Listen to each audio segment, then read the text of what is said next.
السلام عليكم ورحمة الله. وعليكم السلام ورحمة الله. سي خالد، كيف الحال؟ حياك الله سي عبد الواحد. كل شيء بخير؟ حياك الله يجزيك بخير. شنو غادي تقدم لنا مع هذا الجو الجميل البارد القارس؟ نسأل الله سبحانه وتعالى أن يبدل المنزل إن شاء الله ويسقينا الغيث إن شاء الله. آمين. لأن الأمة والبلاد الحمد لله في حاجة إليه. حتى لا أطيل عليكم إخواني أحبابي، بارك الله فيكم، مرحبا بكم في المنتشر ديالي الجديد القديم، اللي نحاول من خلاله أن نقدم الجديد للمتابعين وللزبناء الأفاضل.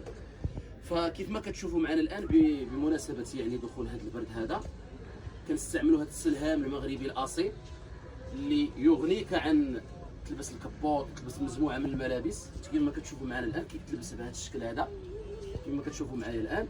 ها انتم ممكن تخرج به، تجلس به في القهوة، تمشي به للمسجد، تمشي به لصلاة الصبح، تجلس به يعني مع الأصدقاء في الدار، ما دير لا مانطا لا حتى شي حاجة. سلهام ما شاء الله جميل جدا، الثوب ديال المليفة. تفضلوا معي السي عبد الواحد.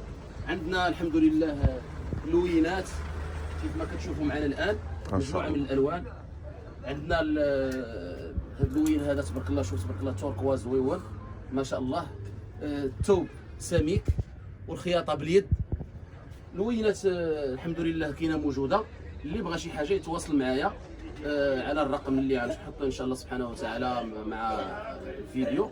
والثمن ثمن مناسب جدا ب 400 درهم ان شاء الله سبحانه وتعالى يوصلك سميتو السلهام. الا كنتي قريب، الشحن يعني على حسابي، كنتي بعيد يعني كتكلف بالشحن. هادشي اللي كاين. اللي بغى شي حاجه يتواصل معنا، وان شاء الله سبحانه وتعالى تابعونا. سنقدم ان شاء الله سبحانه وتعالى الجديد، بحال مثلا هاد الجليبات ديال المليفه ان شاء الله سنخصص لهم ان شاء الله مقطعا خاصا. ودعواتكم، بارك الله فيكم، والسلام عليكم ورحمه الله وبركاته.